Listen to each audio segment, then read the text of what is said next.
Salve, salve, simpatia! Tudo bem? Para quem está em Anápolis agora, no Brasil de uma forma geral, que está no fuso horário de Brasília, são 10:02. Manhã fria, manhã gostosa, por assim dizer, a temperatura típica dos tempos mais antigos em Anápolis, tempo meio nublado, um pouco de frio para muita gente, está em casa trancado hoje, com medo de frio. Quem foi trabalhar foi embora trabalhar com frio. Pois bem, eu estou aqui numa situação que eu precisava estar, não é que eu precisava estar, eu não queria estar nessa situação. Estou aqui, trazendo e explicando por quê, porque esse vídeo vai ficar guardado. E esse vídeo vai ficar guardado mesmo. Eu quero que esse vídeo fique guardado, vai servir como documento e testemunho.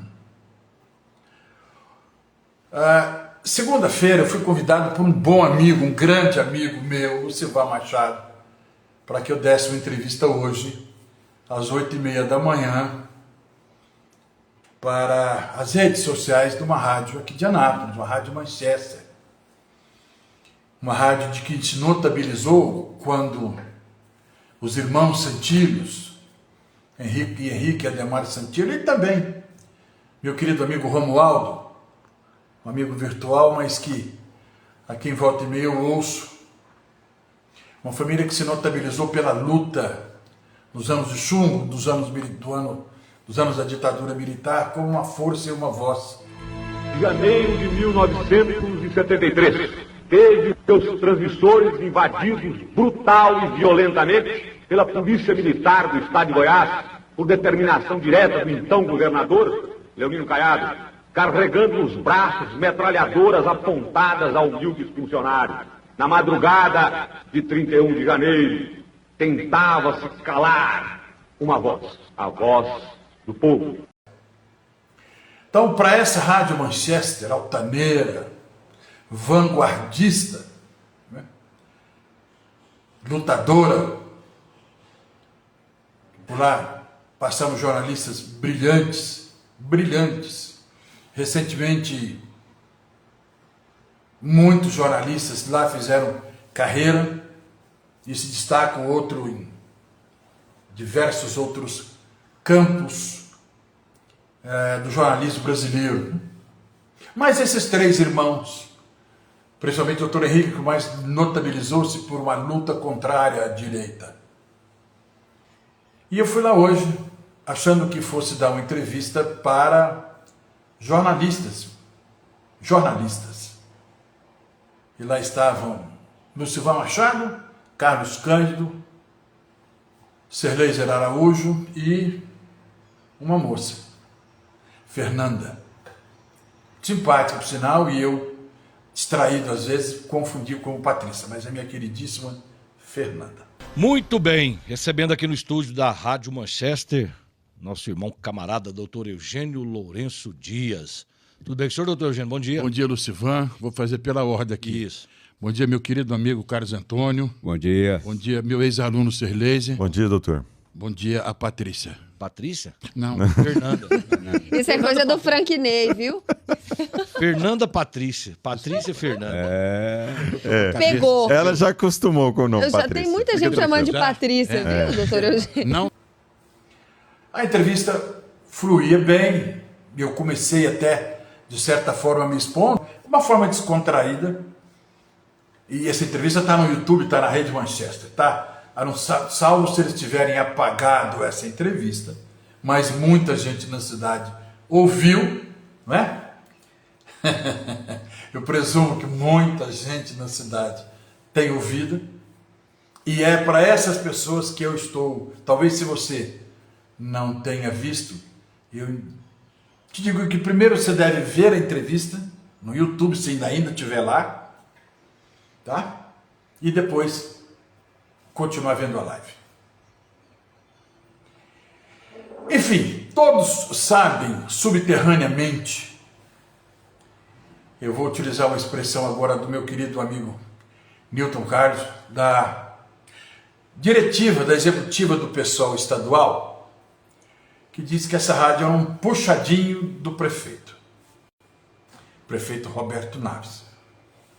Que, diga-se de passagem, eu conversei 3 vezes. Ele me atendeu como todo político atende qualquer pessoa, simpaticamente. Nada mais do que isso, simpaticamente. Então, a visão que eu tenho da pessoa Roberto Naves é uma pessoa de trato afável, simpático, né? Que ouve e trata com simpatia. A maioria dos políticos, ou os políticos da sua totalidade, age assim. Usando até a conjugação do verbo soer, né? Como sói acontecer.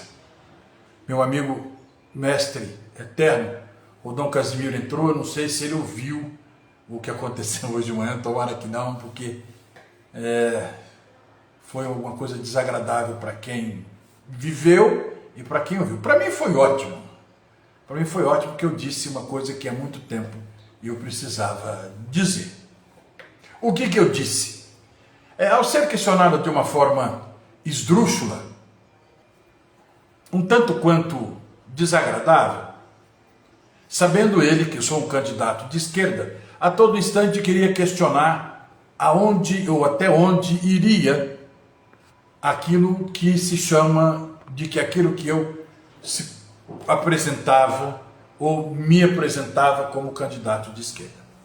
Vamos lá. Doutor Eugênio, o que aconteceu? O senhor usou as redes sociais agora recentemente para fazer críticas ao PT, e eu acredito que o PT é anapolino. Por quê? Não, no PT de uma forma geral. Geral? Né? De uma forma geral. Isso aí não é... Quem me conhece e convive comigo diretamente sabe que essa crítica não é de agora. Eu sou radicalmente contra... Radicalmente não, porque estou numa posição meio que não condiz com a minha personalidade. Eu sou contra esse posicionamento antigo, retrógrado, que a esquerda brasileira está vivenciando. Inclusive, não sou só eu, não. O Departamento de Sociologia da USP, na figura do cientista Vladimir Safato, ele entende que a esquerda morreu. A esquerda morreu. A esquerda, como esquerda no mundo, morreu. E no Brasil não ficou para trás.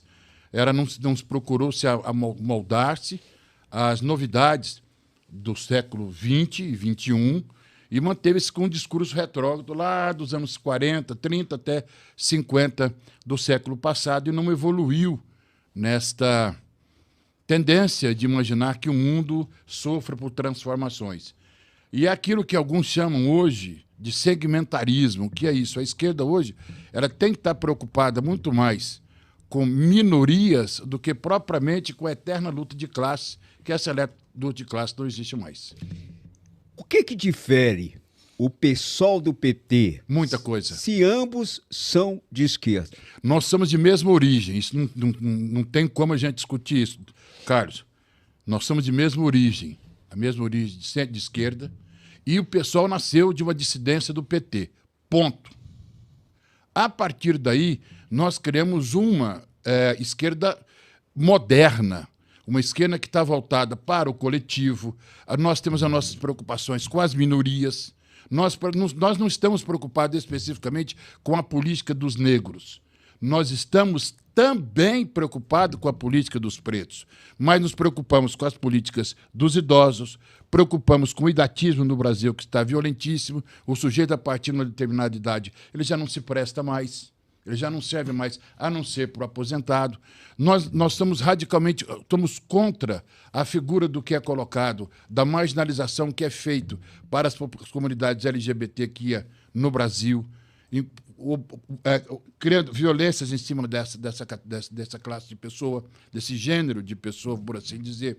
O patriarcado, que é o excesso não é o machismo, nós não estamos preocupados com o machismo, e especificamente o machismo para nós, ele está enfiado naquilo que nós chamamos de patriarcado. Então, nós segmentamos as nossas discussões, temos como ideário o socialismo, mas o socialismo com liberdade. Agora, doutor... Pois bem, e essa entrevista, vou tratar como radialista, né? ou advogado, já que ele é inscrito na UAB. O advogado Serlese, a quem falta um pouco mais, um tanto quanto de modéstia, muito embora tenha sido meu aluno durante 1 ou 2 semestres, um aluno discreto, passou pela faculdade com uma certa discrição. Uma boa pessoa, sujeito gentil, até então sujeito muito gentil. Falta ele o traquejo do jornalismo. Eugênio, esse posicionamento seria só seu, seria do PSOL na cidade de Anápolis, por um fator. Porque, mesmo trazendo críticas ao PT, o PSOL continua federado com o PT. Não. Aliás, PCdoB. aliás, PCdoB. Federado não. Tá com a rede. Desculpa. pessoal. Continua posicionado com o PT em sendo partido de esquerda no Brasil. Não. Quando o senhor, o senhor fala que a esquerda ela está deturpada, o partido PSOL sendo de esquerda não estaria incluído também nessa proposta ou não? Vamos fazer um raciocínio bem lógico aqui, tá? Vamos fazer um raciocínio bem lógico na coisa. Vamos tomar exemplo. Eu estava ouvindo agora há pouco, eu gosto muito do posicionamento do Carlos Antônio, muito embora não concorde com a maioria deles, mas eu gosto muito de ouvi-lo. Gosto muito de ouvir vocês. Eu gosto muito do Carlos, porque o Carlos tem uma experiência legislativa que nenhum de nós aqui tem. Bom deixar claro isso. O Carlos veio de 2 legislaturas como deputado estadual, como vereador, como homem que vem lutando há muito na política. Então ele tem uma experiência aqui que nós não temos. Pois bem, estou ouvindo o posicionamento dele e colocando e comparando ao que nós vivemos. E agora há pouco nós falávamos aqui em off. Qual é a postura PSOL e PT do país? Onde há possibilidade e houver uma coligação já antiga, um vínculo já antigo, o PT e o PSOL estão juntos. Exemplificando, em Belém. Sim. Em Belém, o Edmilson Rodrigues é o virtual, ele é o candidato a prefeito, ele é prefeito, candidato a prefeito, o vice dele é do PT. Perfeito? Tivemos nas últimas eleições com o Lula assegurando, para garantir o apoio de Boulos e também para diminuir a força do bolsonarismo em São Paulo, fez um acordo com ele. Olha, quando você vier para prefeito, nós vamos dar o apoio. Inclusive indicando a vice. Tirando a vice do que ela estava no outro partido, justamente, partido do prefeito, não é? E trazendo-a de volta o PT para lançá-la a vice do Boulos. Isso. Em Porto Alegre, nós temos lá a Maria do Rosário, que é deputada federal. Ela ficou conhecida como aquela deputada em que o Bolsonaro te disse: olha, você não serve nem para ser estuprada, lembra? Aquela bolsonarista, que foi violenta. Ela é candidata a prefeita. Com a filha do ex-ministro da Justiça, ex-governador do Rio Grande do Sul, foi candidata a presidente, me fugiu agora completamente o nome, candidata a vice. Fora disso, qual é a orientação que nós temos do pessoal? Caminhemos. Então, como nós estamos em Anápolis, nós estamos nos posicionando, estamos pontuando... Mas não. E ele me faz muito lembrar uma frase de Antônio Carlos Magalhães, um grande político da Bahia, que dizia que os domingos ele saía para a ladeira do Pelourinho para andar pelo centro da Bahia, onde era muito bem tratado e carinhado pelos baianos, e ele carregava no bolso da calça um maço de dinheiro, e no outro bolso da calça ele carregava uma notícia. E à medida que ele caminhava, dependendo do jornalista que ele cruzasse, ele sabia que mão no bolso, ou qual bolso ele deveria enfiar as mãos.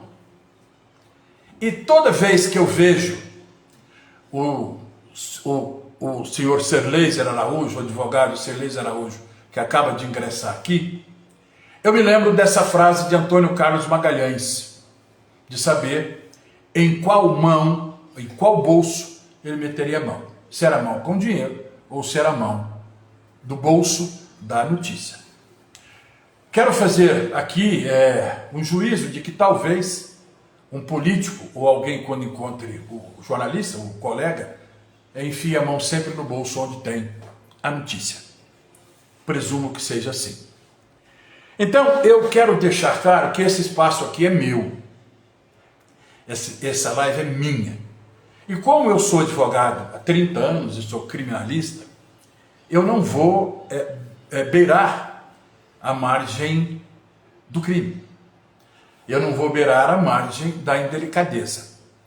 Eu vim aqui agradecer a todos aqueles que mandaram mensagens para mim, dizendo que uma pessoa não se trata assim.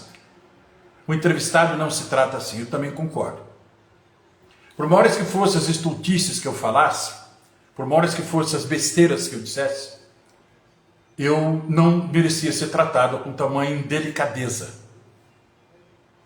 com tamanho descaso e com tamanha agressividade. Quem me acompanha nas lives, nessas lives aqui, logo que eu me lancei pré-candidato a prefeito, eu disse uma coisa, que jamais lançaria nenhuma crítica infundada sobre quem quer que fosse dos meus adversários. Entretanto, eu não assumiria, eu não aceitaria de forma alguma nenhuma agressão, nenhuma, para todos os jornalistas que estão entrando aqui agora, tirando Fernanda, tirando todos os demais que estão entrando aqui. Esse recado vale para todos vocês que nunca frequentaram as minhas lives, nunca me frequentaram as minhas redes sociais. A todos vocês, eu quero deixar claro um assunto.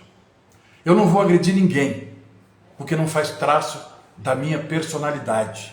Não faz parte do meu caráter agredir gratuitamente ninguém.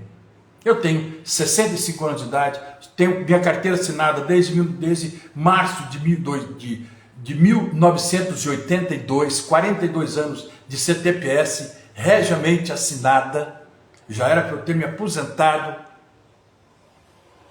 Nunca destratei nenhum aluno ao longo da minha carreira, nenhum. Eu tenho alunos que são ministros, ex-alunos que são ministros de tribunais superiores. Se aprenderam comigo ou não, não sei, mas foram meus alunos, posso catalogá-los assim, juízes de direito, promotores, delegados de polícia e tudo mais. Nunca destratei ninguém. Entretanto, eu disse lá atrás e vou repetir aqui. No Código Penal, o artigo 25 trata da legítima defesa. Entende-se de legítima defesa quem, utilizando moderadamente dos meios necessários, repele injusta agressão, atual ou iminente, a direito seu ou de outrem. Isso é o artigo 25 do Código Penal, que, seguindo o 21 do mesmo Código, trata das excludentes de licitude. Isso quer dizer o quê? Que toda vez que eu for agredido, eu vou revidar. Eu vou me defender. Se vier algum processo, devolverei com o dobro. Se vier alguma agressão, devolverei com o triplo. Porque não faz parte do meu caráter, não faz parte da minha índole, não faz parte da minha formação ser vendido. Não faz parte da minha formação ser vendido. A minha alma é livre, a minha consciência também, porque nunca me fui vendido. E eu só falei na rádio Manchester hoje o que muita gente nessa cidade tem vontade de falar e não fala com medo de represálias. Eu, como já fui processado, eu não tenho medo de ninguém. De ninguém. E não vai ser de um jornalista não, que não fez faculdade de jornalismo, de um radialista que tem a sua profissão, o seu andar pago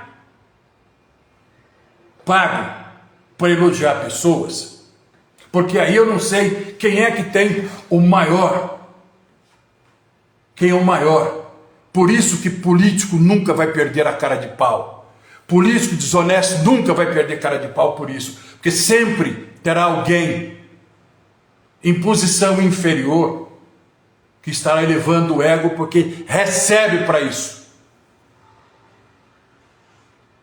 Recebe para isso.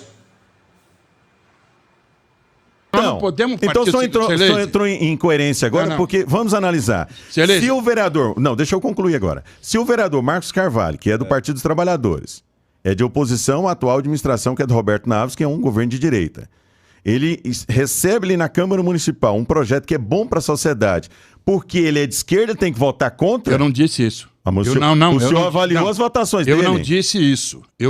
Mas o senhor avaliou as votações dele? Você não coloca em mim palavras que eu não disse. Quando o senhor avalia... O que eu estou dizendo quando o senhor avalia o número de votação dele, votando em favor de projetos que o governo apresentou, que o prefeito municipal apresentou, o senhor está avaliando o posicionamento dele? Se eu estiver enganado, o senhor me corrija. O que eu acho que o senhor está tentando explicar é que, em determinadas pautas, a ideologia partidária tem que prevalecer. Claro. É isso que o senhor está querendo dizer? Claro. Eu entendi assim. Eu também, foi isso que eu Maior do que os interesses da sociedade? Em primeiro lugar, eu não sou pago para defender determinada administração. Começa a partir daí. Segundo lugar... E tem alguém que é pago para defender? Eu não sei. Então, eu não sei, eu não posso afirmar. Claro nessa questão. Eu não posso afirmar. É o seguinte, o que eu faço é uma política altamente independente. Inclusive, se eu não for eleito dessa, é a primeira e a última da minha vida. Eu já não tenho idade para isso mais, não é? E muito menos para ser subserviente. Então, o que acontece é o seguinte, toda administração pública, qualquer que seja ela é feita de erros e desacertos. Não tem nenhuma que só acerte. Nós estamos vivendo um momento específico desse, nacionalmente falando. O governo Lula está em dificuldades. Só se fosse um tonto, um cego, que não morasse no Brasil, fosse um alienado, para não verificar que o governo Lula no Brasil está com dificuldades. Os municípios vão sofrer mais dificuldades ainda no futuro, com a reforma tributária que vem aí. Já começou com a desoneração da folha, vai aumentar isso de ônus para as prefeituras municipais. A reforma tributária vai diminuir a menor arrecadação dos municípios. Então, quando se fala em administrar o município, não é simplesmente falando o que vem e o que não vem. Quando eu me refiro a críticas de esquerda, estou dizendo que o posicionamento da esquerda em Anápolis, nos últimos anos, tem sendo de omissão. Nós vemos a esquerda posicionada apenas para atender a interesses pessoais. É isso que eu quero dizer. Então, quando se faz para atender interesses pessoais, você não se preocupa com o restante, porque você está preocupando com o seu reduto, com o seu eleitorado, esquecendo do restante da população. O que o PSOL e o senhor têm de diferente a oferecer para a cidade de Anápolis? A primeira coisa que eu tenho para oferecer à cidade de Anápolis é saber o rumo do município. Quando o decreto, o PLC 008-2024 for votado, para quem não sabe, o PLC 008-2024 é o projeto que estabelece as finanças do município para o ano de 2025. Então, quando nós tivermos esse documento, eu já tenho acesso e estou estudando. Para isso, ao par disso, eu preciso saber como estão os cofres do município. Ninguém sabe. Ontem foi feita uma prestação de contas do primeiro quadrimestre. Precisa analisar dos próximos 3 quadrimestres, dos próximos 2, são 3 quadrimestres, né, para dar 12 meses, para que se tenha uma análise de como será os primeiros anos da administração municipal. Mas do ponto... Então, se o senhor ainda estiver aí, senhor Celeiser Araújo, quando alguém, não sou eu porque não pretendo mais dar entrevistas à sua emissora de rádio, enquanto o senhor estiver fazendo um programa. A não ser que vamos nós dois para o mesmo programa, só nós dois, eu e o senhor, nós vamos nos entrevistar. O senhor venha me entrevistar. O senhor venha me entrevistar. Nós dois. Mas dando-nos oportunidade para que eu possa responder. Nós dois. Eu não quero falar aqui, né, dos atropelos que o senhor faz à língua gramática, à língua portuguesa, as coisas que têm coerência alguma que o senhor fala. O senhor faz pergunta respondendo, já faz a pergunta com a resposta. Enfim, eu não vou ficar aqui retrucando o que a grande maioria, esmagadora maioria de ouvintes da população napolina já tem o conceito formado do senhor, que destoa que destoa dos demais. Destoa dos demais. Eu fico pensando é que os outros têm que diminuir um pouco o nível para poder acompanhá-lo. Então, voltando a falar dos jornalistas, esses são jornalistas que sabem. E não é a primeira vez que uma rádio em Anápolis, ela trabalha a soldo de uma prefeitura municipal. Não é a primeira vez. Não é a primeira vez. Não é o primeiro jornalista. Você não tem esse privilégio. Então, há jornalistas que a gente conversa e tem prazer em conversar com eles. Aqui declinei vários. Como tem muitos radialistas na Rádio Manchester, não vamos deixar de falar de outras emissoras de rádio, não. Como tem o Cândido Filho lá na Nova FM, o Geraldo Fleury lá na Nova FM, é um programa muito legal, muito gostoso, você fala à vontade, não é? É um programa de um cara que precisa ser valorizado, porque tem poucos anunciantes, enfim. Voltando aqui aos jornalistas. O que passou hoje comigo foi de uma falta de respeito completo. Radialista doutor Cirlei Araújo. Não sei se o senhor está aí, provavelmente o senhor não esteja aí mais. Eu quero dizer ao senhor o seguinte: o senhor foi deselegante comigo. O senhor foi muito deselegante. O senhor tinha inúmeras formas de defender o seu patrão. O senhor tinha inúmeras formas de defender o seu patrão, tá? De defender quem lhe paga por mês. Você tinha muitas e tem muitas outras formas de defender o seu patrão do que agredindo outras pessoas. Lá o senhor não me deixou falar. Aqui eu vou falar. Lá o senhor não me deixou. Aqui eu vou falar. Então, o senhor poderia ter conduzido a entrevista com um profissionalismo maior, ter obtido até algumas respostas, se tivessem sido feitas as perguntas de uma forma mais inteligente, e não se destemperar, não é? Ao ponto de dizer que eu não sei nada. Aos primeiros anos da administração municipal. Mas do ponto de vista da filosofia partidária, que é aquilo que o senhor defendeu, o que o PSOL tem a oferecer para a população anapolina? Em primeiro lugar, nós começamos com a mudança do sistema de transportes.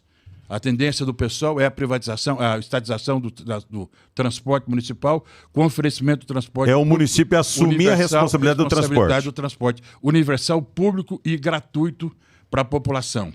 Modificação urgente no sistema de gestão da saúde. Uma intervenção direta no município para verificar como está a questão da educação no município, principalmente a educação que cumpre ao município, que é a educação de base. Essa precisa analisar. Precisa ver se o trinômio que rege a educação básica no município está sendo Os resultados que a educação anapolina tem não são suficientes para o senhor? Eu não sei se isso é realidade, porque é o seguinte... Não, mas como não é realidade? O senhor mora aqui, ué. O senhor é pré-candidato a prefeito da cidade de Anápolis, não sabe de muita coisa. Não, você quer... Bom, se eu não soubesse nada, eu não teria sido convidado para a sua emissora de rádio. Ou talvez... por eu não saber nada, é que eu deveria ter sido entrevistado por um radialista que sabe menos do que eu. Não é isso? Talvez se o senhor tivesse preparado mais, se o senhor soubesse o que era o PLC 008-2024, que eu tive que falar, porque se eu não falo, ninguém saberia lá na rádio do que se trata. Não é verdade? O senhor sequer perguntou o que era o tripé de que se fundava a educação fundamental. Então, senhor Silêncio, eu realmente não sei nada. Por isso que indicaram o senhor para me entrevistar. Porque o senhor sabe menos do que eu. O senhor poderia ter dado oportunidades bem maiores para que eu pudesse falar, para que o senhor pudesse contrapor os seus pensamentos e agradasse com isso a linha de pensamento do seu patrão.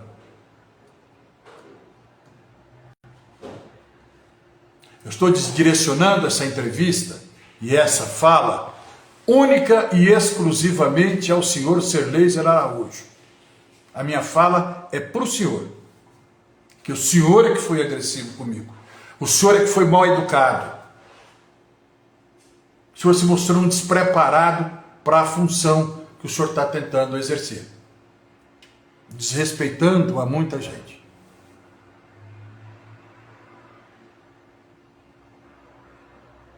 Eu não tinha desrespeitado o senhor.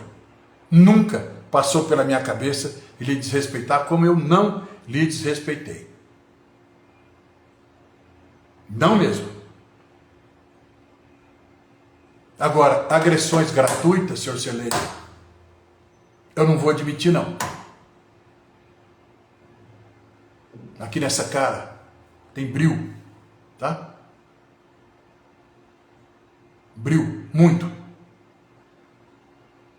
E toda vez, isso aqui não é uma ameaça, é um alerta, que eu for instigado da forma que fui, a resposta vai ser da mesma forma. Foi uma pena que o senhor fez. Porque quem tinha dúvidas de que o senhor era um tendencioso, um que atendia as necessidades da prefeitura municipal, ficou comprovado hoje. O senhor vai querer que eu acredite em dados fornecidos por essa administração municipal. Quer que eu elogie o prefeito? Não, se você quiser que eu elogie o prefeito, você fala. Porque até agora você vai me desculpar. É que um pré-candidato, nesse momento que você está querendo que eu elogie a administração fala Roberto para mim que não sabe de nada. Não, senhor. Não, senhor. E eu não admito o senhor fala assim, que eu lhe trato com respeito, também não respeito também merece. Eu estou desrespeitando o senhor? Exatamente. Questionar o senhor, desrespeitar o senhor? Ué, você quer que eu fale... Então vamos lá.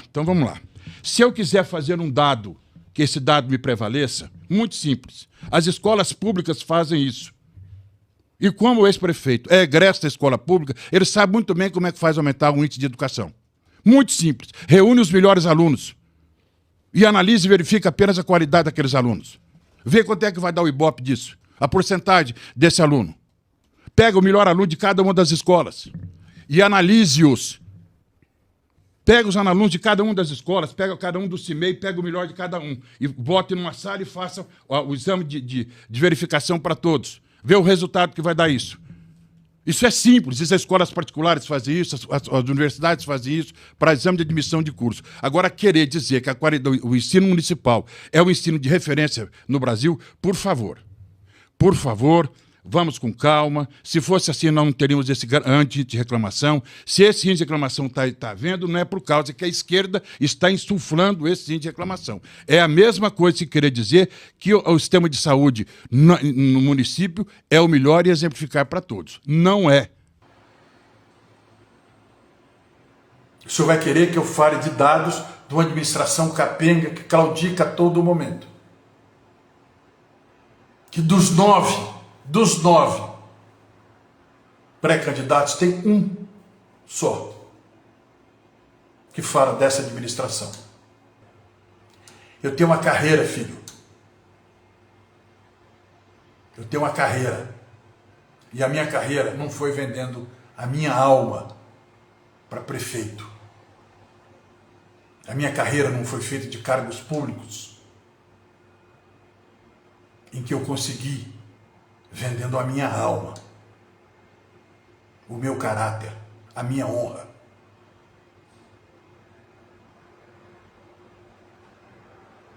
Como muitos por aí o fazem. Muitos passam a defender o indefensável. Senhoras e senhores, sirvam isso de lição e reflexão para todos. A gente não se vende o caráter, porque a partir do momento que se vende o caráter, a cada oferta que faz, quem vende o caráter é um produto perecível e cada vez que vai valendo menos. Vai valendo menos. É assim. Hoje, Anápolis vivenciou isso. Hoje, Anápolis vivenciou isso. 2 registros aqui. O Silvio, que mora lá na Aldeia do Sonho, está dizendo que está lá, está escutando o professor dele. O Paquinha, que é lá de Gameleira, de Goiás, posso ler a mensagem? Claro, por favor. Sem nenhum receio? Nenhum. Ele diz assim, pergunta para ele uma ação que o pessoal fez pela cidade, ou pelo Brasil. Uma ação só. Na minha opinião, só ajuda bandidos, só defende bandidos. Certo, claro. Paquinha. Claro, Paquinha. Paquinha, você sabe o que só a gente defende bandido? Pelo seguinte, eu estou saindo agora há pouco para fazer uma reunião com o presidente da Ordem dos Advogados do Brasil na porta do presídio de Anápolis. Por que eu estou indo lá, Paquinha? Porque o prefeito municipal, vereador, a Câmara de Vereadores integralmente, a Comissão de Direitos Humanos da OAB, a Comissão de Direitos Humanos da OAB estadual, federal, ninguém vem ver as condições que estão no presídio do município. Talvez você seja daquele que acha... Me perdoa, prefeito municipal é competência do Estado, doutor? Não, senhor. Não, senhor, não fale isso não. O presídio não é competência do Estado? Não fale isso não, por favor. Aí fica difícil. Fica difícil, fica complicado. Não. A administração de um presídio que é estadual, em primeiro lugar, o Centro de Inserção Social, Sr. Leiser, eu vou dar uma recomendação que o senhor é bacharel em Direito. O senhor lê a Lei de Execuções Penais? Bacharel não sou advogado. Então, melhor ainda. Talvez o senhor não milite na área do Direito. Então, colega, por gentileza... Eu vou ter que encerrar por conta do nosso horário, doutor Eugênio, tá? Na próxima vez, quando vier me chamar, por gentileza, o senhor deixe de defender o prefeito a qual o senhor é subordinado. Não estou defendendo o prefeito, faça perguntas mais Da próxima vez, eu te aconselho a saber mais se quer ser pré-candidato a prefeito da cidade de Anápolis. Meu amigo, não tem culpa da sua ignorância. 8h52, forte abraço para o senhor e até a próxima oportunidade. São 8h52, daqui a pouquinho a gente volta com mais informações no seu Atualidades Manchester. Anápolis é destaque no jornalismo da Manchester FM 93,3. É assim que você vai ficar marcado na radiofonia anapolina.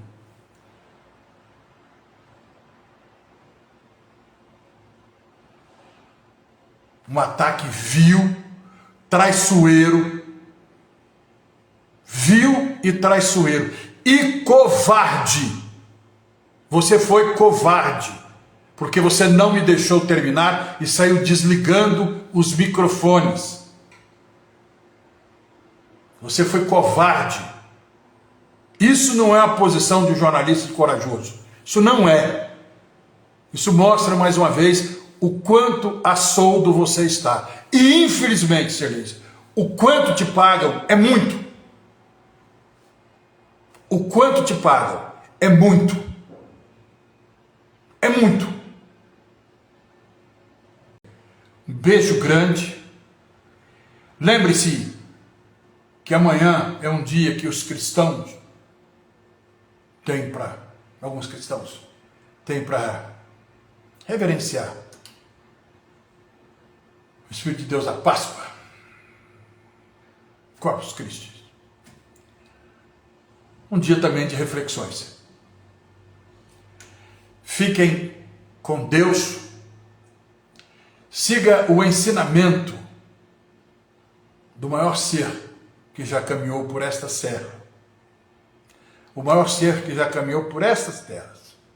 Jesus. Siga os ensinamentos de Jesus. Que São Bento os abençoe e o proteja e os livre de todo mal. Sejam felizes. Olha aí. Todo mundo fica perguntando aqui, estão perguntando aqui a todo instante se eu não ia dar aí, pronto. Eu já descontraí, eu não estou nervoso, né? Eu não estou nervoso. O Lúcio está aqui mandando, obrigado, Lúcio, obrigado. Lúcio, às vezes falar a verdade complica, cara. Aqui as pessoas, algumas não gostam de ouvir a verdade. Tchau.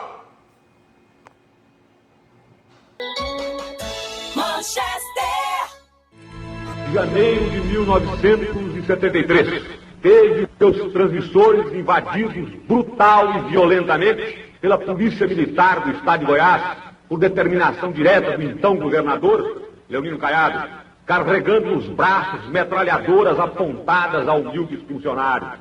na madrugada de 31 de janeiro, tentava-se calar uma voz, a voz do povo.